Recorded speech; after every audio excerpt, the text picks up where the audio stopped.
Of all the things to be experiencing a resurgence in popularity in this digital age, analog board games doesn't seem a particularly intuitive choice. And yet, that's what we're seeing. The global board game market was valued at over $20 billion last year, and that number is predicted to more than double within the next 8 years, according to a report from IMARC Group. And we're not just talking about Scrabble and Monopoly, but complex storytelling sagas, strategic scheming over weeks, months, or even years, teamwork and endless expansion packs. Not bad at all from a hobby somewhere in the neighbourhood of 5,000 years old. So what's driving this change?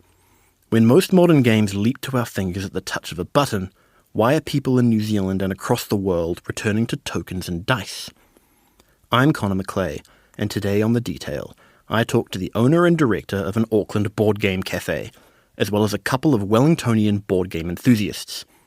And we'll get into the reasons why board games are having their day, but first, what's a board game cafe? I'm James McFadgen. I'm the owner of Cakes and Ladders, which is a board game cafe on Simon Street in Auckland. And just to be specific, a board game cafe, I'm sitting here in the board game cafe, I can see what it's about, but what is a board game cafe all about? So a board game cafe is a space where you can rent board games to play while you have coffee and snacks and things like that. It's basically what if a library was for board games instead of books. And I'm looking around the place right now, and boy, there are a lot. Do you have a ballpark estimate on how many of these you have? We have over 900. Over 900 board games? Yes. And I imagine a collection like this doesn't get started overnight. How did this come to be? When my wife and son and I were traveling in America and Canada, we were staying over in Toronto for a little while, and Toronto was just kind of closed. There was a marathon happening, there was a lot of roadworks going on, and being as we were tourists and not locals, we didn't know how to get around what was still open and traversable. And one of the things that was still open was a small board game cafe called Castles. And it was like a really nice place. We went there a couple of times because it was one of the few things that was still open. And it was a really great vibe. There was a really diverse crowd. We had students hanging out. We had sort of even younger folks, families. We even had some old people sort of like playing chess in the corner. It was a really, really diverse crowd just having a good time. And we were like, wow, it would be really cool if something like that was in Auckland. And when we got home, we sort of looked to see if there was anything like that, and there wasn't. And so we were like, I guess we'll do that. Ezra and Emerald Mountner met through the board game scene in Wellington. Hey, kia ora. I'm Ezra. I'm in Wellington. I work as a science teacher. And in my free time, I play far too many board games with a lot of friends. Okay, and on this side, we've got... Hi, I'm Emerald. I'm also from Wellington, and I'm a genetic scientist. Right, now we're here in your house, and why don't you go ahead and spoil for us exactly how many board games we have hidden away? I think at last count, the list was just over 200, but there's been a couple more showing up since then. So maybe... Well, they're expansions. This is under control. Just over 200. So with that kind of number, it's safe to assume you've been collecting for a while then. Yes. Yeah. So were you collecting independently of each other before you combined collections, or? Yes. Yeah. You had a few more than I did. But yeah, we both came with a few board games. And how long ago did you start? I started getting into board games probably about 10 years ago. Like, I'd played with friends and stuff beforehand, occasionally. But when I moved overseas to London, I started working at a board game cafe, which is where I started sort of actually playing regularly and trying different things and thinking about it as a hobby. And to specify, what is a board game cafe exactly? I mean, at its core, it's just like a regular cafe, except usually there is a charge to play the board games that they have just sort of stacked up, and there'll be up into different ones. Between a few hundred to maybe just under 1,000 board games. Normal cafe, you go, you sit, you have some food, you have a drink, you have a chat. Board game cafe, you go, you have some food, you have a sit, you have a chat, you have a few drinks, and you play board games. And was it more random guests, or did you have a lot of regulars? Oh, both.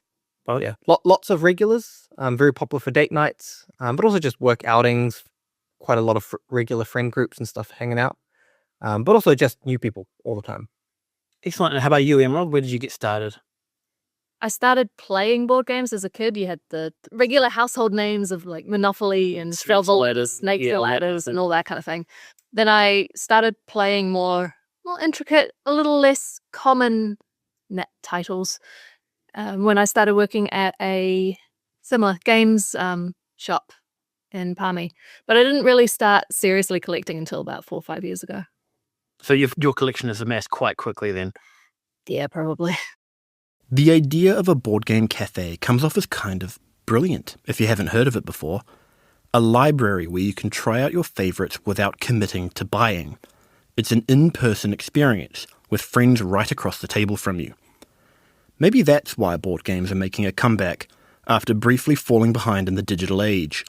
People choosing to hang out with real-life friends instead of sitting in front of screens. I asked James if the community of board game enthusiasts was undergoing a bit of a renaissance. Yeah, a lot of that started with a Kickstarter boom, Kickstarter being a crowdfunding platform, and board games really took off in that space just because previously, if you wanted to get your board game funded, you needed to be part of the board game publishing industry already. And with crowdfunding, there became a way for people to get their board games to the masses without having to be already part of that industry. So you didn't necessarily have only people already in the industry doing only ideas that had already been tried and tested. A lot of things sort of took off in weird and wonderful directions. Some of them failed really badly, but some of them were like, hey, this is also something you can do with that space. It's a combination of things. 20, 25 years ago, you had all the classic games and maybe a few sort of new experimental, more modern-y games starting to come out, people playing them a little bit more often. But the same as everything else, I think social media and sort of YouTube and all of that, you've got people trying them, talking about them, people watch those videos, and so then they try it out as well, which then increases the market for people to develop new board games, and it sort of feeds on itself. And as more people get into it, people get more and more diversified and enjoying the different types and experimenting in different ways and trying different things. I think that's one of the main reasons. You also have, it has to be said, COVID did probably assist with the hobbies that can be done at home. Mm-hmm. I swear we're never going to finish finding ways that COVID has just impacted everything, haven't we? Yeah. So you think just everyone being stuck indoors for a while, obviously they had to find something to do, and board games is one of those things. So I think it assisted. I don't think it's the only reason, but I think it has assisted. A few people I've talked to so far have implied that the surge of board games is a response to overly digital landscapes and getting back to analog, but you reckon that the technology actually is largely responsible for that boom? I think initially that gave us a lot more of a variety of board games. Now that that's sort of established, a lot of corporates have sort of co-opted the Kickstarter method to determine how many of their first print run they should make. So it's the production houses are using Kickstarters for their basic games in a lot of times. So now, especially with the pandemic, that was a way to connect with people in a non-screen spaced way. So both things are probably true. Right, so that would be the big difference between the era of Snakes and Ladders and the old-timey board games in the modern era, which is significantly more diverse, I can tell at a glance. Yeah, like a lot of people my age grew up with Scrabble, Monopoly, Connect 4, and some of them still think that that is what board games is. And they're like, oh, isn't that just kind of like 15 minutes of, fun and then done? And then you're kind of like, well, I don't want to do that again. Or in case of Monopoly, with the rules we're all playing incorrectly with, 2 hours of frustration, and then somebody finally just gives up. But yeah, there's a lot out there. And there's cooperative board games where you're working together against the board game. So it doesn't always have to be like you versus me versus them. Sometimes it's us versus the game, or sometimes it's one versus many. There are games where one person plays as the sort of villain, perhaps, and everybody else is working together against them. So online culture, the very thing which seems to be replacing analog gaming altogether, has provided the shot in the arm required to bring board games back into the home. It has democratized the process of creation and discovery through crowdfunding. Because when anyone can make a board game, the landscape grows by leaps and bounds. There's a heck of a lot of variety out there. Mm-hmm. What kind of styles are we talking about here? I mean, if you're not deeply into board games, you can kind of go into, is it cooperative or competitive, right? Competitive, the players play against each other. Cooperative, they're trying to work together to solve some task on the board that's quite difficult.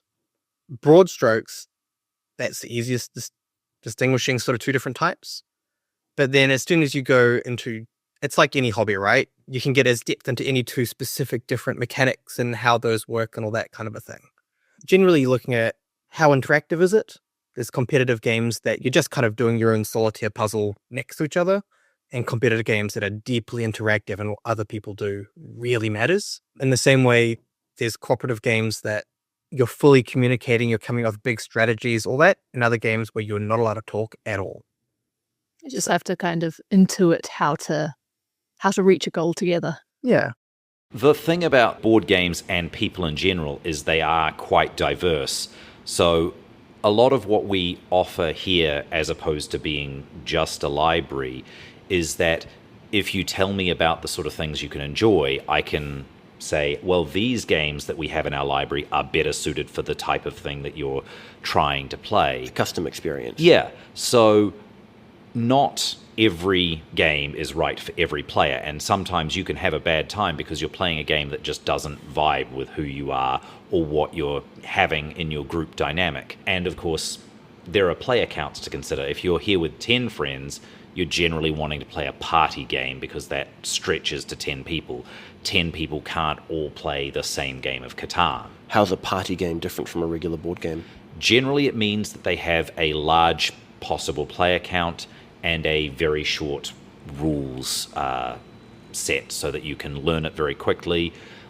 Also, playtime is generally 10 to 15 minutes rather than 30 to an hour, so that you get a quick taster of what's going on, and then you can play something else. They're like the entrees to an evening rather than the main course. With social media boosting the signal and Kickstarter birthing a wide variety of games for anyone to enjoy, perhaps it's no surprise at all that the scene has been on the rise. But one aspect we've overlooked so far might be the most central of all: the simple and very powerful human element. I think there is another big trend at the moment with loneliness in adults, where people aren't learning how to connect to other people. Social media's had a real negative impact on all that sort of a thing. And board games are a fantastic, social lubricant. In the same way alcohol has been in the past, where, you drink and it makes it easier to talk to people. You can just sit down with a group of strangers and just play a game. And if you're not sure what to say, if you're not sure how to interact, you've got this tool. Yeah, you've got this tool that you can kind of focus on for a bit and dip in and out of the conversation as you're comfortable. It really promotes a social environment, especially for people who don't necessarily naturally fall towards that. And that you think would be what's giving it the leg up over, say, video games, which are a lot more isolated in nature. Yeah, absolutely. Like, I enjoy video games, and I've enjoyed playing video games online with friends and stuff. But it's not the same as just sitting around a table with friends and having a laugh. Or strangers and having a laugh. Are there any patterns of age range or demographics, or is it just pretty widespread? I've had hit and miss with different groups.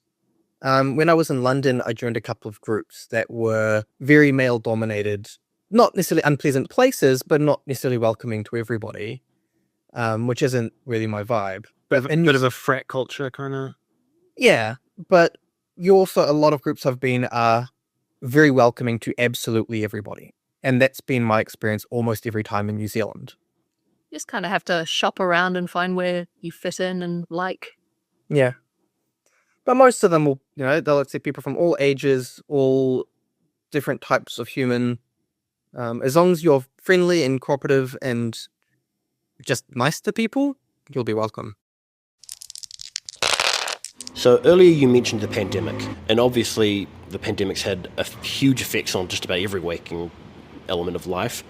Would you say that's a big part of why people have come to board games as well? The isolation factor and people being stuck indoors for long amounts of time? I think that's definitely part of it, but even before the pandemic, that was sort of something people felt. You'd go to your job, you'd stare at a screen for 8 hours, you'd come home, maybe scroll your phone a bit, interact with your family or flatmates or whatever you had. Board games are taking you out of that digital world and into a more analog face-to-face place where you're engaging with people directly. It's socialization, but with sort of like guidelines and rules, so that you don't have to go to a club or a party and not know anybody and be like, how do I initiate a conversation? What do I talk about? The best of both worlds. Yeah, it's a really solid way to get to know people without having to put yourself too deeply out there. And would you say that's probably the big advantage of board games over, say, video games in the digital space, is the social element? Yes, you can do a lot with video games, especially with you can play online with people far away. So board games don't offer that without a lot of creativity, but board games do give you a sort of space in your personal bubble where you can interact with people and just have a more grounded social experience, whereas video games give you the ability to stay in contact with friends who've moved away and sort of give you that same structure of here's something we can talk about and do without needing to be like, oh yeah, we just talked last week, nothing new has pretty much happened with me, so I don't really have any new stories to share. So it's the tea party of the modern age, and you get to keep the tea set. Unlike many modern video games where you can't touch that digital good, and ownership of what you buy is not guaranteed. A board game is yours, I guess, for the life of the board game, because if you play it a lot, certain components might get worn out, but they are replaceable.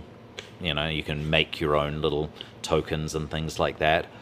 But yeah, a lot of these board games, some of the ones that don't get played as heavily, they are 10 plus years old, and we have owned them the entire time.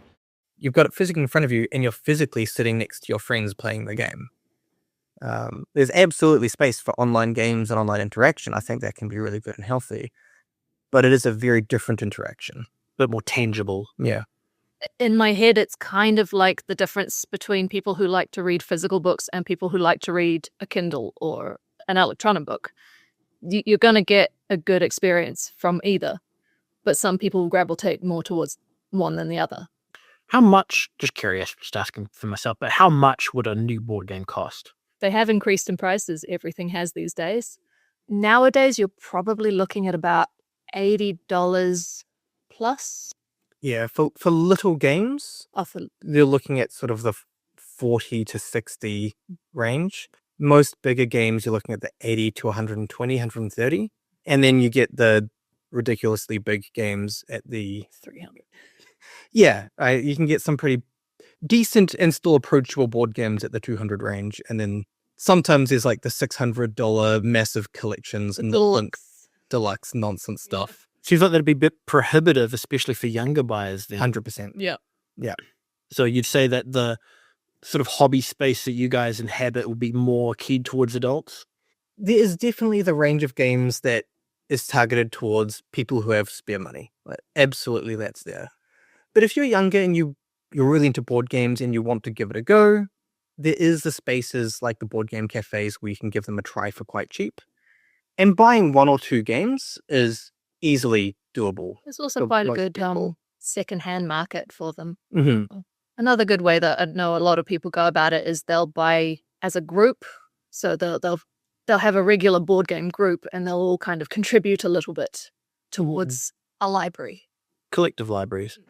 There's also groups like there's a New Zealand Board Game Makers Facebook page where you've got just lots of hobbyists trying to design their own little board game and talking to each other about it and how to do it and tips and all of that. I think it's a really strong community of small board game designers at just the indie, I'm doing this for fun level, and a growing group of more developed actual producers and designers. It does seem to me, at first glance, and feel free to correct me if I'm wrong here, but that designing of a board game would be a lot more accessible than designing a video game. Oh yeah, yeah. You don't have to worry about coding and all that kind of stuff, right? There's definitely issues in terms of getting the art that you want or all that sort of stuff. But if you're interested in it, it's a lot more accessible to sit down and start writing notes on a piece of paper and then ad hoc craft something out of cardboard to play test or, find random other board game pieces to act as your temporary. This small meeple is actually a ship in my game or whatever, right? It's a lot easier to just ad hoc that together. You do hear a lot of within the board game community. You do hear a lot of I've got an idea. I've got an idea for a game. Okay, you three, I need you in for the next 5 months. We're going to try this out. Mm-hmm. Does this happen to both of you? Absolutely. On both sides of that decision. If 100 people have that and only one of them actually goes forward with it in a hobby that has thousands upon thousands of people now, you start getting some real successes. And this is obviously, it's a global surge in popularity for board games. But talking about New Zealand specifically, do we have any champions out here? Are we making these? Are we designing them? So nothing's manufactured here because we don't have the capacity, with the exception of some sort of very small games. There's some actually really neat ones that are sort of like hand carved and things like that. But as a general rule, anything that sort of goes to mass market is not made here. But we have some board game designers, and there are some actually world-renowned board game designers. So Shem Phillips, who does the Raiders of the North Sea, West Kingdom series, and those are like the big renowned ones that he's made. He's partnered with other companies like Arcus Games, which is a Wellington-based company, to make stuff on their behalf, as well as he has his own brand, Garfield Games, that makes games. But we also have some smaller companies. There's like Cheeky Parrot Games that makes board games for the sort of like family and gift market. So their games are usually smaller and more stocking stuffery, not in a bad way, but in a really... That's their niche. That's their niche. They're like, here's what we're working towards, and all of our games are going to fit into that niche because that is a niche that needs filling. Like a board game cafe is a niche product as well, and that's a niche that we're filling. How many of those board games, those 200 board games you mentioned in this house, have you actually played? Not enough. That's all for today.